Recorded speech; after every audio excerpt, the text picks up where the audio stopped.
હેમંત, આ ગ્રંથની મહાનતા તને શું કહું? જીવાત્માને માથે લાગેલ જન્મ મરણને તોડવા માટે, જબરજસ્ત એ રોગને ટાળવા માટે ઔષધિ સમાન છે. જીવાત્માને અજ્ઞાનતાની ગાંઠો વળી ગઈ હોય, તમામ ગાંઠોને તોડવા માટે ઘણ સમાન શાસ્ત્ર છે. ભગવાન ભક્તો યાદ રાખજો, ગમે તે અયોગ્ય ગાંઠો વળી હોય, 7 દાડા એક સ્થાન ઉપર બેસીને કથાને સાંભળો. 7 દાડામાં આ પીઠ ઉપર બેસીને કહું છું, તમારી ગમે તેવી અજ્ઞાનતાની ગાંઠોને તોડી નાખશે.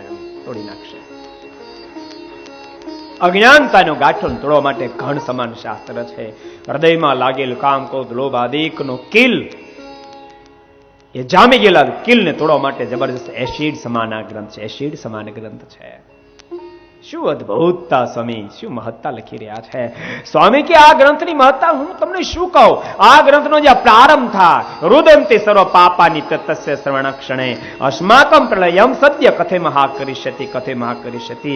આ ગ્રંથનો જે પ્રારંભ થાય, પાપો રડવા માંડે. ભલા યાદ રાખજો, આખી દુનિયાને પાપો રડાવે, પણ પાપને રડાવે એવી કોઈ સામર્થ્ય શક્તિવાન કોઈ હોય તો શ્રીમદ સત્સંગીનો ગ્રંથ રાજ છે. પાપોને રોડાવે.